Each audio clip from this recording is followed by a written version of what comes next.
So let's welcome David Sheff as he talks to us tonight about addressing this important and national epidemic. Thank you.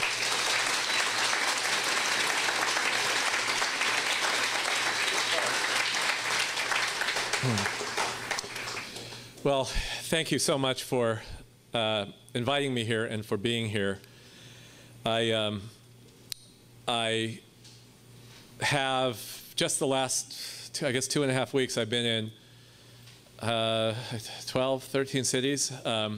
Pretty burned out, but in every one of those cities, I was in touch with, I visited, I was meeting people who are connected in some ways to the local recovery communities, and I've never been anywhere like the Recovery Cafe. It is, when Nick and I were here, I guess it was 4 years ago, whatever it was, I think we both felt the same way, that this place is extraordinary.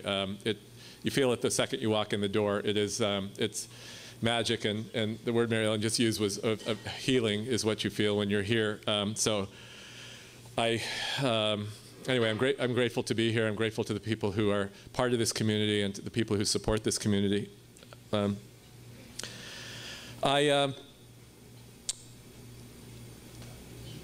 Over the last few years, I've learned a lot about the disease of addiction, and a lot of it comes down to some really big numbers. We know that there are 20 million people in America who are addicted. We know that there are 100 million family members who are directly affected by this disease.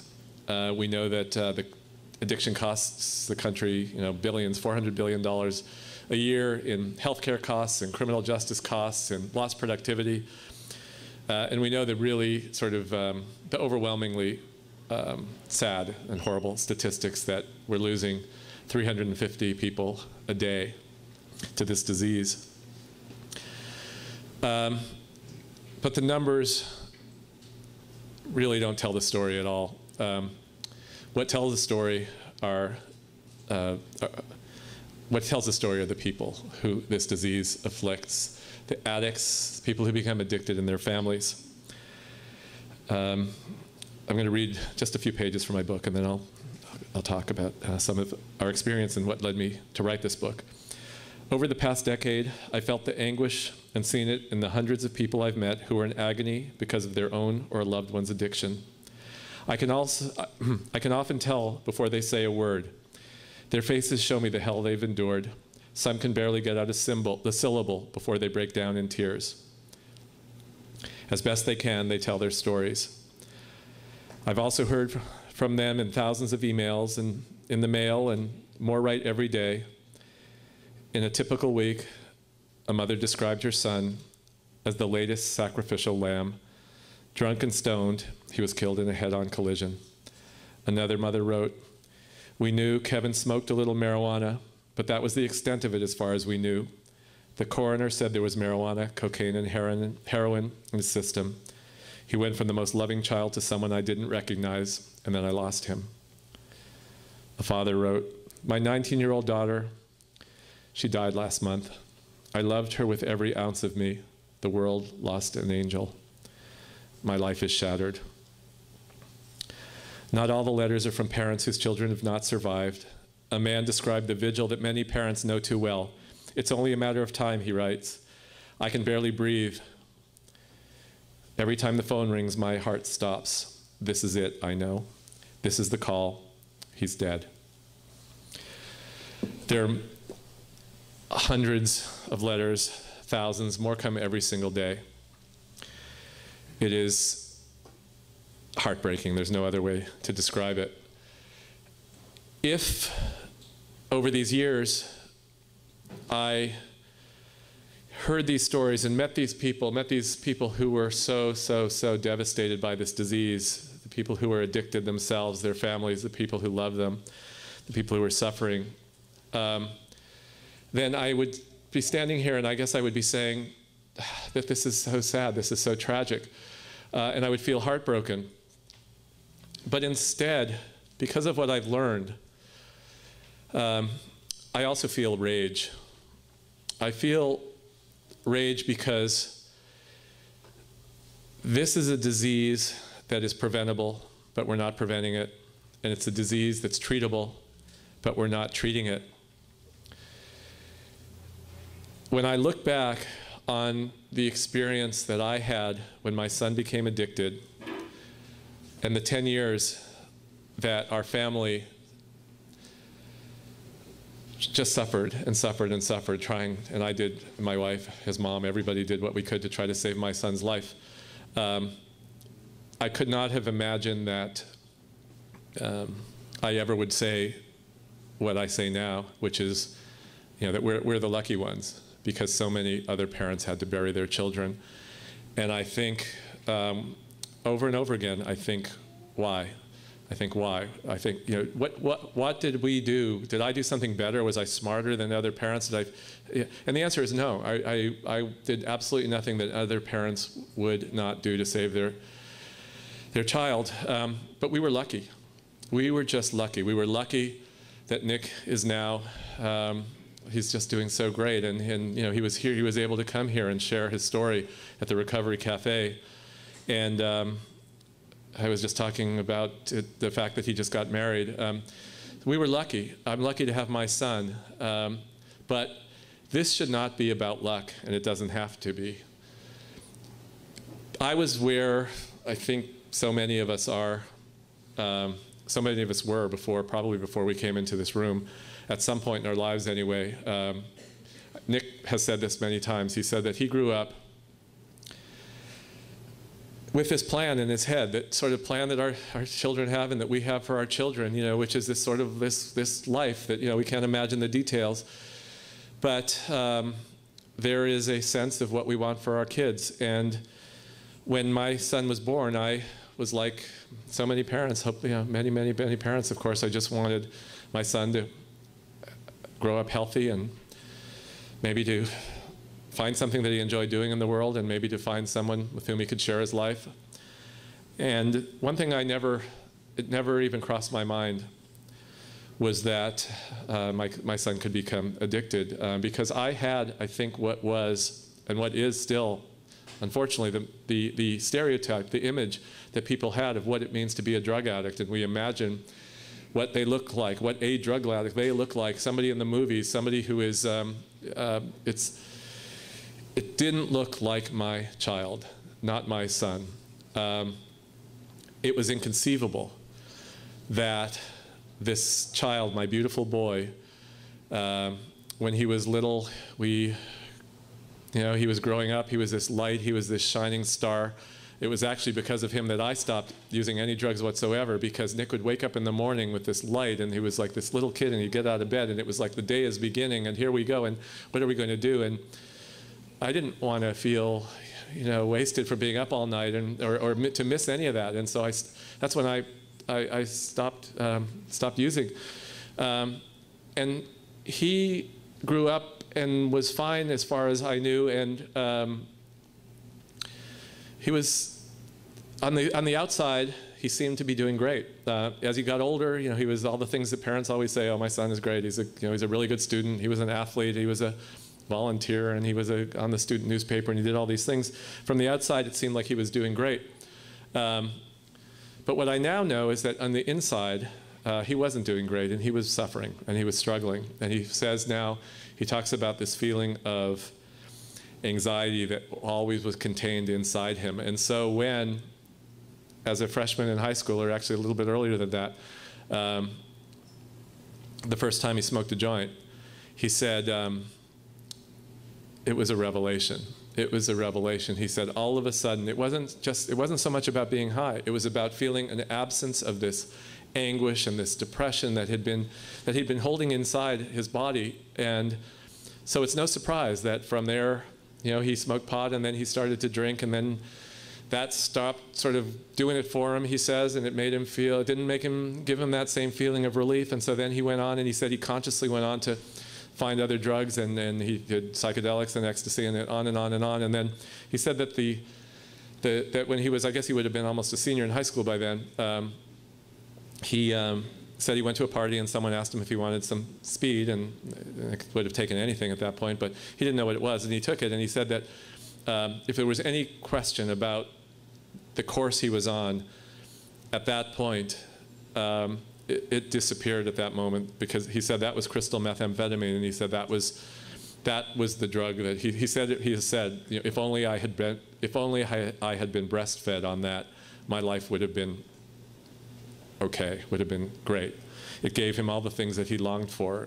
He wanted, you know, everybody wants to feel comfortable in the world, and he wanted to be able to be confident and social, and, you know, he's talked about all of those things, all that insecurity that he felt and all that anguish that he felt just disappeared, and he was able to be the person that he wanted to be. And in the meantime, I was worried. There were times I caught him with some pot once, and I talked to him, you know, and I grounded him, and, you know, all the really effective things that I was able to figure out to do. And I went to talk to his teacher and his counselors, and his teacher and counselors said to me, they told me exactly what I wanted to hear. You know, Nick's a great kid, he'll be fine. Drugs are out there, kids are using, you know, it's not that surprising, don't worry. And that happened a couple times, and I got the same message over and over again. And then when it was clear Nick would do better for a while, and I would be all hopeful and optimistic, you know, parents are wired for denial. You know, if there's something going on that's really positive and something that's going on that's really scary, forget the thing that's scary. We look at what's going on that's positive, because it's too hard to figure out what's really going on, and it's too threatening. So I would see signs that there were trouble, and I would worry, and then he would, and then, you know, he'd come home, and he'd sit around and play with his little brother and sister, Daisy and Jasper. And so I'd think, oh God, he's great, everything's fine. Only later did we look back, and Karen and I look back and think, what were we thinking, letting this kid on methamphetamine play with these little children? Which we did, horrified. It's called denial. I was in denial, and Nick's drug use escalated, and I think those two things go hand in hand. You know, it's happening, we don't see it because we don't want to see it. Nick's use is increasing. The danger he's putting himself in is increasing, and I still stayed in denial until finally I couldn't any longer pretend that everything was going to be okay. And that was when, on a Friday night, he went out with his friends, and his curfew was whatever it was midnight or something, and he didn't come home, and he wasn't home at midnight, and I was getting angry, and I was thinking how he was going to get punished because he stayed out, you know, past his curfew. And then it was 1 o'clock in the morning, and Karen and I, my wife and I, were sitting in the kitchen, and I was fretting, and I picked up the phone, and I called every phone number I knew, his friends' parents, his friends. Eventually I called the hospital to see if there had been an accident. I called, you know, the emergency room to see if he'd shown up there.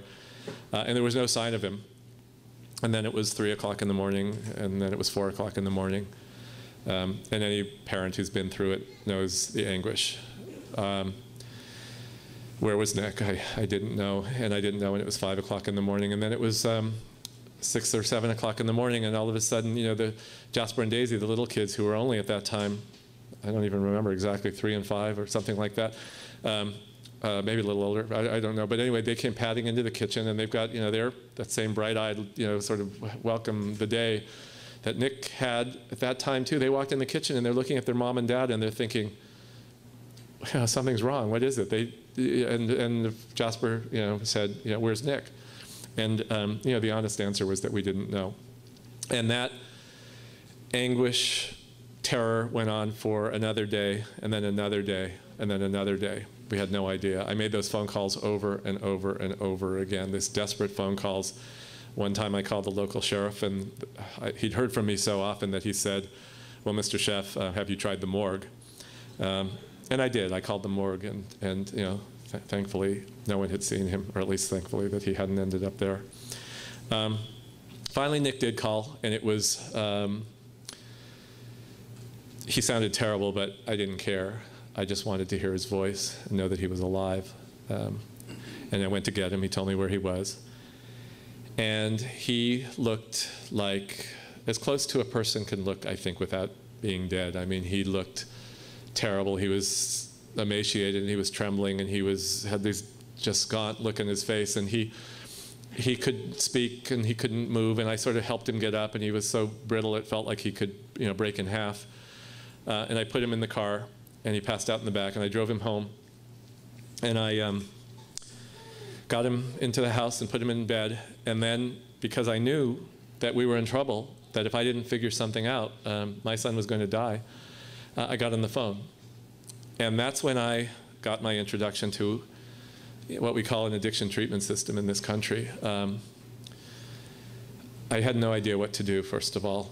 I mean, if my son had the early signs of any other illness, if there was, he had breathing problems, or if we feel whatever it was, we know what to do. You go to the doctor.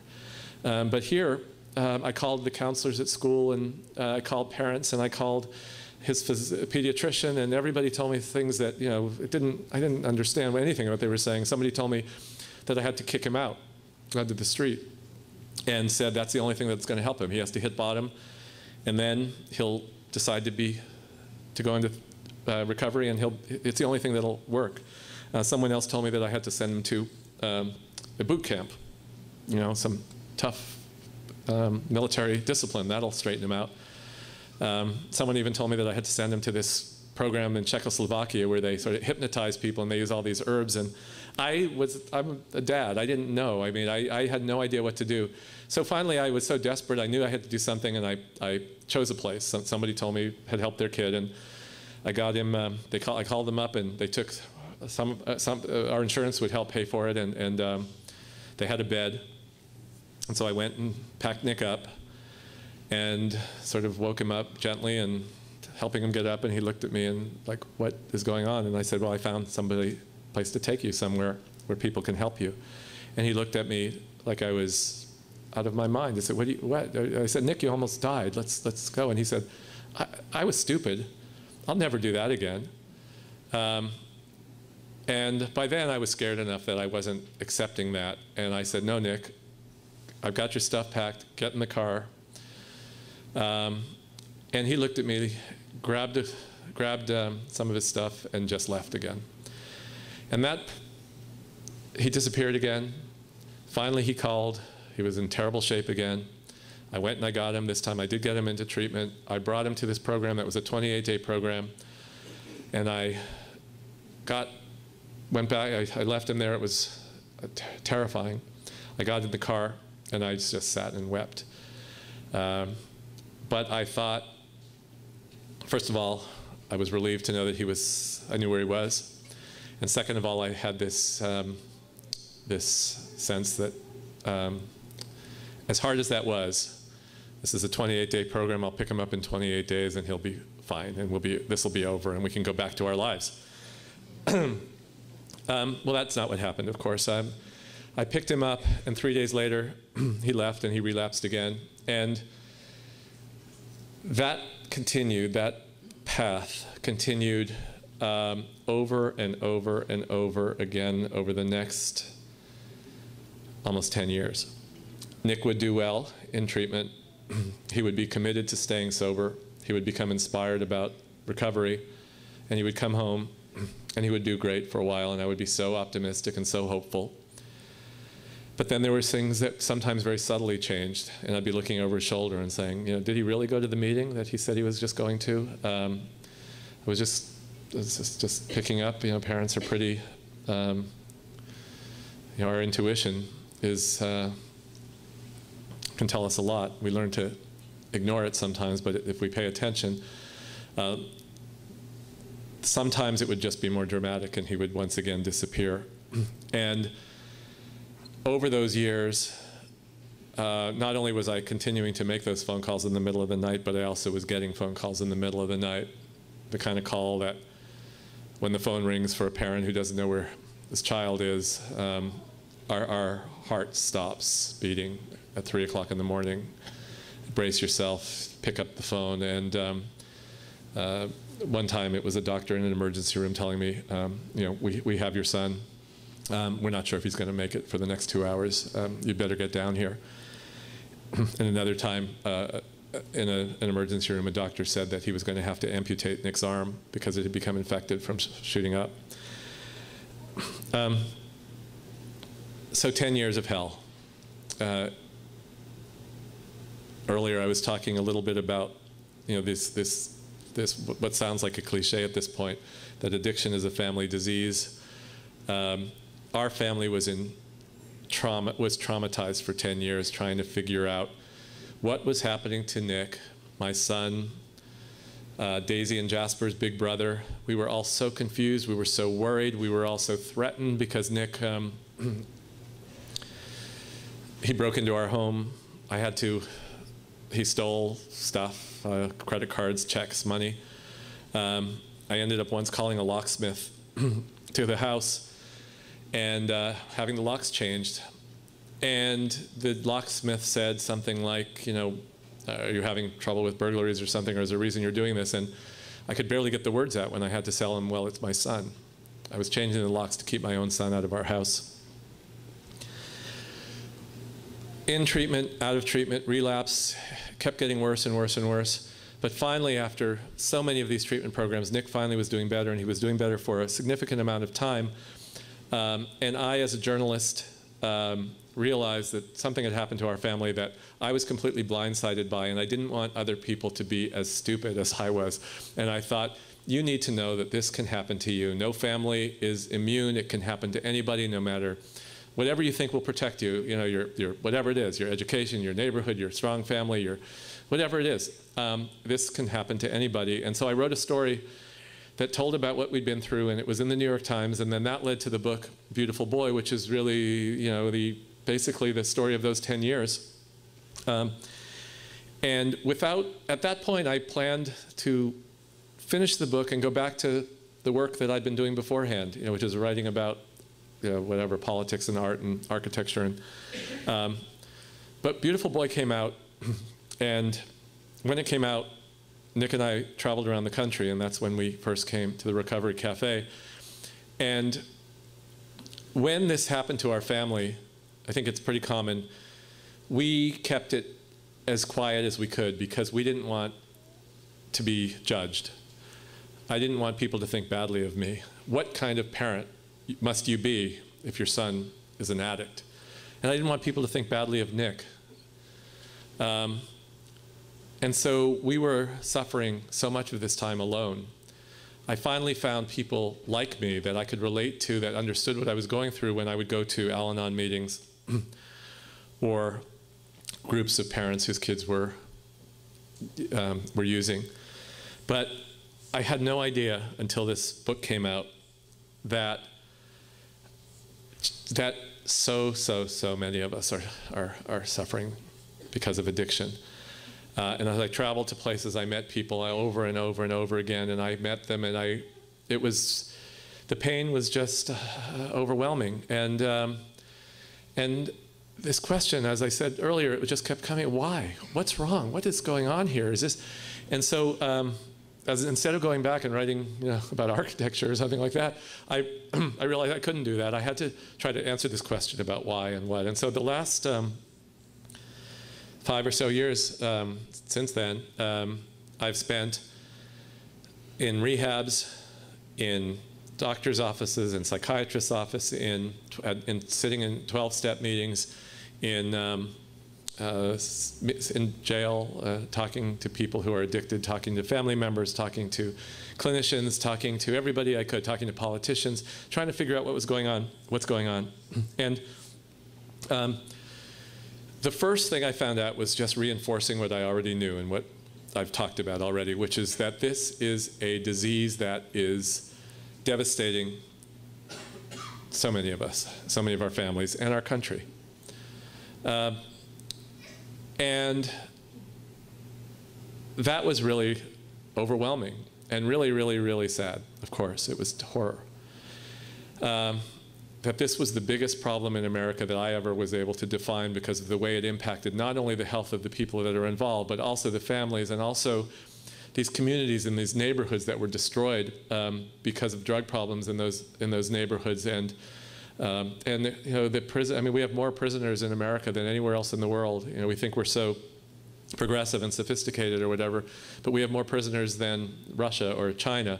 Most of the people are in there because of crimes related to drugs or crimes that were committed while people were on drugs.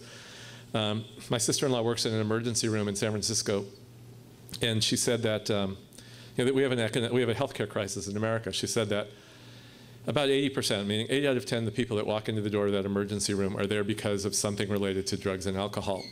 And when they come in, they basically patch them up, if they can, and then they send them back out. And then the same person comes back in a week, or in 2 weeks, or in a month. And she said that she looked in the records, for me, she looked at the records of one patient that had been through that emergency room over the course of 2 years, and the charges were over $1 million for one patient. And we talk about why we have a healthcare crisis. So the problem, the enormity of the problem is clear. But the other thing that happened to me over this time, over these years, were experiences that made me, it made me realize that as big as this problem is, and as overwhelming as this problem is, and as devastating as this problem is, there is hope. And it's realistic hope. And that was because as I traveled around the country, in corners there was light shining. There was light shining where, when I visited some of the researchers around the country who are doing, they're just understanding so much of what happens when drugs interact with the human brain. And based on what they're finding out ways that, that they can help people get well.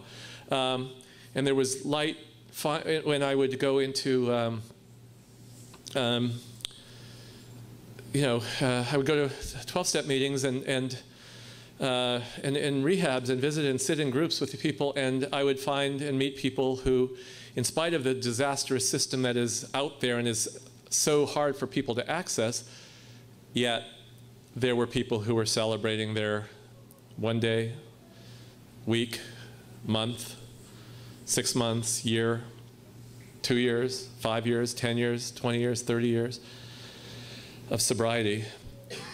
There was hope in families that had been destroyed, broken, that over time, families that thought that they could never be repaired, but families that were repaired, that over time, things that we don't know are possible, forgiveness, healing, they are. We learned that in our family. Nick now is 5 years sober, and it's not only that he's 5 years sober, he is better than he's ever been in his life. He's happy. He's as happy as anybody is. Life is hard. He talks about the fact that being sober doesn't solve all your problems, but he has things that he never imagined that he would have when he was using. So there's hope in the stories of individuals who find what they need. There's also some hope in some very practical changes that are occurring right now that I've learned about. One of them is that these corners that I said where there are treatment programs that actually are, Nick went into some programs to show how clueless we are as parents. I didn't know any better, so I sent Nick into programs, and I would go in and meet with Nick after I was allowed to. He probably, for the first 10 days or whatever, he wasn't allowed to talk to his family. And then I would go in, and he would tell me these horrible stories, like, that because he was breaking rules, he had to go into the bathroom with a toothbrush and clean the tiles on the floor, and that people were yelling at him, and that people were yelling at other kids, and it was just like it did. And I went and I talked to the counselors, and they said, well, he just wants you to take him home. This is what addicts say.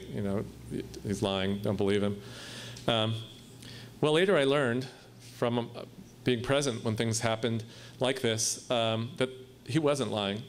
That these were programs that I paid money for, that were recommended to me, that were basically treating him like he was dirt, and that he was threatened and he was warned. And in fact, sometimes when he didn't follow the rules, in one case he was actually, they gave him a garbage bag, they threw his clothes in the garbage bag, they handed it to him, and they pushed him out the front door.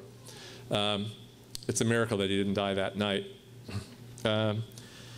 So there is this amazing sort of stuff going on that is telling us that actually, this disease is treatable. It is treatable. But they're programs, it's just how do you find them? How do you have access to them? If you find a program that is decent, sometimes they cost so much money that most people that are not like billionaires almost, I mean, they cost like $50,000 a month. And even those, some of them are atrocious. So I found that this stuff is there. I also found, so the question is how are we going to get this stuff that actually can help people into the hands of people who need it? And one of the changes that actually is going to make a big, big difference is something that's going to start in January, which is the Affordable Care Act is going to kick in. And it's extraordinary that in this Affordable Care Act, unless it's, in Washington, things all often don't turn out the way that they should or the way that we hope they will. But it says that insurance companies now have to cover addiction and other mental illnesses the same way they cover any disease. So if you have somebody telling you that you need to be in treatment for 6 months, and then you have to go in follow-up care, once a month and see a doctor, and you go to, or you have to live in an outpatient program for a while. I mean, live in a halfway house for a while, and then they will have to cover that. And what that means is that people will have access to treatment, and treatment programs will also have motivation to get better because insurance isn't going to pay for, they're just not going to throw money. That's anybody who right now, in some states, I can go without any experience whatsoever, without ever taking one class, without knowing anything. I can go open a treatment center and call myself open a rehab, and I can charge whatever I want. You have to have a license to open a coffee shop or a laundry, but not to open a rehab in many states in this country.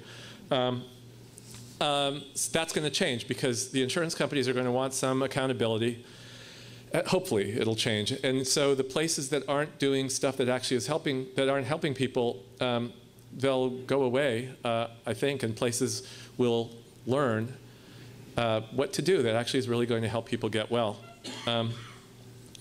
So there's hope in that. There's hope. Another piece of that legislation is that 37 million new people will be covered with insurance. It's still not solving the problem completely. There's a lot of people that still won't have insurance. But of those 37 million people that will now have coverage, the research shows that there's a lot of people that really need coverage for mental illness and for addiction.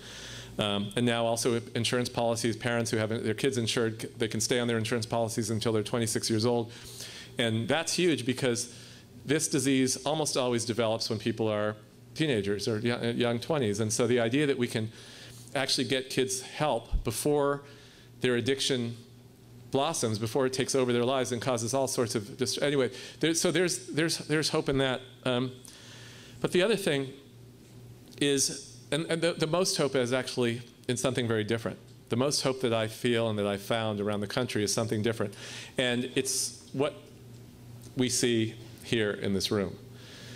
It is what we have in the Recovery Cafe. It is people coming together saying, we are not any longer going to pretend that this disease is not destroying our communities, our families, our country. We are not.